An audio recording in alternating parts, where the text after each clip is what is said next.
નમસ્કાર વિદ્યાર્થી મિત્રો, ધોરણ 12 કોમર્સ વિષય આંકડાશાસ્ત્રમાં પ્રથમ સામયિક પરીક્ષા જ્યારે નજીક છે એ પહેલાની આપણી આ છેલ્લી એકમ કસોટી એટલે એકમ કસોટી 3 અને એમાં અગત્યનું ચેપ્ટર એટલે ચોથું ચેપ્ટર સામયિક શ્રેણી, જેના બે પ્રશ્નો બોર્ડમાં તમને 5 ગુણના પૂછાવાના. તો એના માટે થઈ અને આપણે વાત કરી રહ્યા હોય તો સુરેખ એની પ્રશ્ન બેંક જ્યારે આવી રહી હોય ત્યારે તો વિદ્યાકોલ ગુજરાતી પર આપ સર્વે વિદ્યાર્થીઓનું સ્વાગત કરીએ અને આ પ્રશ્ન બેંક સોલ્વ કરીએ. હજુ પણ જેટલા મિત્રોએ આ વિડીયોને લાઈક બટન પર ક્લિક ન કર્યું લાઈક કરી દેશે, જેટલા મિત્રો હજી સુધી પોતાના મિત્રોને આ શેર ન કર્યો શેર કરી દેશે, જેટલા મિત્રો હજી સુધી મારા સુધી આ વિડીયોમાં જોડાયા નથી અને ફટાફટ જોડશે, અને જેણે જેણે ચેનલને સબસ્ક્રાઇબ નથી કરી એ સબસ્ક્રાઇબ કરી દેશે. તો લેટ સ્ટાર્ટ, શરૂ કરીએ. સુરેખ વલણ શોધવા માટે સમીકરણની રીત કઈ આવશે? તો સમીકરણની રીત ન્યૂનતમ વર્ગોની રીત. સામયિક શ્રેણીનું યોગનીય model yt is equal to st plus ct plus rt.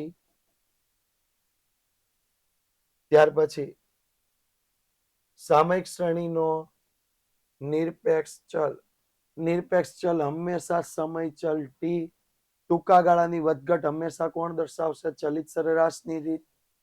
ચક્રીય ઘટકને કારણે જે ફેરફાર થાય એ કોના આધારિત હોય? તો કે શેર બજારમાં ચાલતી તેજી મંદીને આધારિત હોય. સામયિક શ્રેણીના કયા ઘટકનું અનુમાન મેળવવું શક્ય નથી? તો યાદચ્છિક ઘટકનું અનુમાન થઈ શકતું નથી.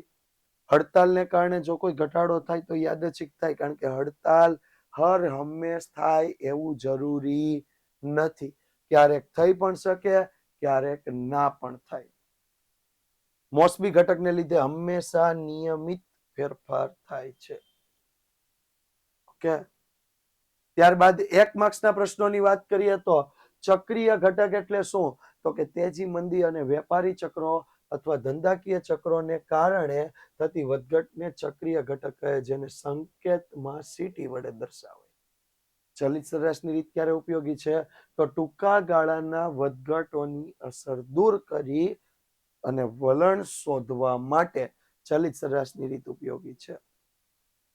સામયિક શ્રેણીના ઘટકોના નામ તો કે દીર્ઘકાલીન ઘટક, મોસમી ઘટક, ચક્રીય ઘટક, યાદચ્છિક ઘટક. સામયિક શ્રેણીમાં વલણ માપવાની રીતની નામ તો કે આલેખની રીત, ન્યૂનતમ વર્ગોની રીત, ચલિત સરેરાશની રીત.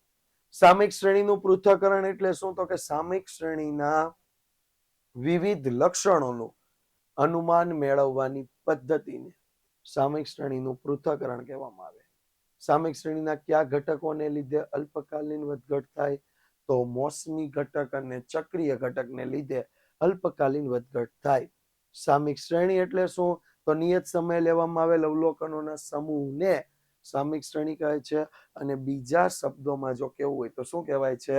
અમુક કોઈ બાબતના અભ્યાસ માટે એકત્રિત કરેલ સમય આધારિત માહિતીને શું કહેવાય છે? સામયિક શ્રેણી કહે છે. ત્યાર પછી જો આગળ વાત કરીએ તો વલણ શોધવાનું ટૂંકા ગાળામાં પુનરાવર્તન પામતી વધઘટોની અસર ચલિત સરેરાશ એમસીક્યુમાં આવે, એસક્યુમાં આવે, એસક્યુમાં ઊંધી રીતે આવે. વલણ માપવાની ચલિત સરેરાશની રીતના ગુણ 3 ગુણ છે. ટૂંકા ગાળાની અસર મહદઅંશે દૂર થાય, પ્રમાણમાં ઓછી અને સરળ ગણતરી, અને સરેરાશ કિંમત કેન્દ્ર સ્થાને લાંબી ગણતરી કોઈ કરવી ન પડે. અલ્પકાલીન વધઘટથી દૂર. આલેખની મર્યાદા જુદા જુદા વ્યક્તિ જુદી જુદી આલેખ દોરી શકે. વલણમાં એકરૂપતા ન હોય, કોઈ ગાણિતિક સૂત્ર નથી, એટલે કોઈ ચોક્કસ પ્યોર અનુમાન મળતું નથી. મોસમી ઘટક ચક્રીય ઘટકથી કઈ રીતે જુદું પડે? તો કે મોસમી ઘટક નિયમિત હોય છે, દર 1 વર્ષથી ઓછા સમયગાળા દરમિયાન એનું પુનરાવર્તન થતું રહે છે, જ્યારે ચક્રીય ઘટક નિયમિત હોતું નથી. હા, એ મોસમી ઘટક કરતા ઓછું છે, નિયમિત છે પણ મોસમી ઘટક કરતા ઓછું, અને એનો સમયગાળો 2 થી 10 વર્ષ સુધીનો હોય, ક્યારેક 10 થી 15 વર્ષનો હોય. સામયિક શ્રેણીનું યોગનીય model yt is equal to tt plus st plus ct plus rt, જ્યાં yt is equal to ચલ રાશિ, tt is equal to વલણ, st is equal to મોસમી ઘટક, ct is equal to ચક્રીય ઘટક, અને આરટી ઇઝ ઇક્વલ ટુ યાદચ્છિક ઘટક. સામયિક શ્રેણીના પૃથ્થકરણના ઉપયોગો તો ભૂતકાળની પરિસ્થિતિ જાણી શકાય, ભવિષ્યની કિંમતનું આંકડાશાસ્ત્રીય રીતે અનુમાન મેળવી શકાય, યોગ્ય નિર્ણયો લઈ શકાય, તુલનાત્મક અભ્યાસ કરી શકાય, ભૂતકાળની કિંમતો પરથી મેળવેલ અનુમાનિત કિંમતોમાં અને વર્તમાન કિંમતોમાં જો કોઈ ફેરફાર રહી જાય તો એના કારણો જાણી શકાય. સામયિક શ્રેણીનું મહત્વ શું છે તો કે ભૂતકાળની કિંમત પરથી ભવિષ્યના નિર્ણય માટે જરૂરી માર્ગદર્શન પૂરું પાડે. બીજું આપ્યું છે ભવિષ્યની કિંમત તેનું પૂર્વાનુમાન કરી શકાય, વેપારી પેઢીઓ, ઔદ્યોગિક ગૃહો, સરકારી તંત્રો વગેરેની યોજનાઓ બનાવી શકે, ભૂતકાળની કામગીરી અને વર્તમાનની કામગીરીને સરખાવી શકાય. ત્યારબાદ આગળ આપણે વાત કરીએ તો સેક્શન ડી 3 ગુણના પ્રશ્નોમાં એક તો મોસમી ઘટકની ટૂંક નોંધ. મોસમી ઘટક 1 વર્ષથી ઓછા ગાળામાં નિયમિત પુનરાવર્તન પામે, કુદરતી અને માનવ સર્જિત એમ બે પરિબળો પર આધારિત હોય છે. મોસમી ઘટક નિયમિત પુનરાવર્તન પામે છે. મોસમી ઘટક અલ્પકાલીન હોય છે અને એમાં જો મોસમ ઉપર આધારિત હોય, ઋતુઓ પર આધારિત હોય, કુદરતી ઘટક હોય છે. બરોબર. ત્યાર પછી આપણને આપ્યું છે ચલિત સરેરાશની રીતે વલણ મેળવો. જો અહીંયા દેખાઈ રહ્યું છે આ ચલિત સરેરાશ 5 વર્ષની ચલિત સરેરાશનો પ્રશ્ન પૂછે. આવો નાનો પ્રશ્ન હોય ને તો એ 3 ગુણમાં 5 વર્ષની ચલિત સરેરાશનો પૂછી શકે, અથવા 3 વર્ષની ચલિત સરેરાશનો પ્રશ્ન પણ આ 3 ગુણમાં પૂછી શકે છે. સાથે સાથે આવો એક પ્રશ્ન પણ પૂછી શકે, જો સામયિક શ્રેણીમાં n બરાબર કેટલા આપ્યા છે 8, n બરાબર કેટલા આપ્યા 8 અને સિગ્મા વાય બરાબર 344, સિગ્મા ટી બરાબર 1342. હવે આમાં n 8 છે, સિગ્મા ટી આપણને ખબર નથી, પણ 8 હોય એટલે ટી આપણે 1 થી લઈને 8 સુધીનો સરવાળો કરીએ એ રીતે. ત્યાર પછી ન્યૂનતમ વર્ગોની રીતની ગુણ અને મર્યાદાઓ. આ બેને જોઈન્ટ કરીને 3 માર્ક્સમાં પૂછી શકે. 3 વર્ષની ચલિત સરેરાશ તો ખબર જ છે બધાને, અને જ્યારે n બરાબર 4 હોય તો પણ પ્રશ્ન આપણને પૂછી શકે. n 4 હોય, જો અહીંયા મેં ગણતરી આપી છે, sigma T is equal two 1 to 4 કુલ સરવાળો. ઓકે.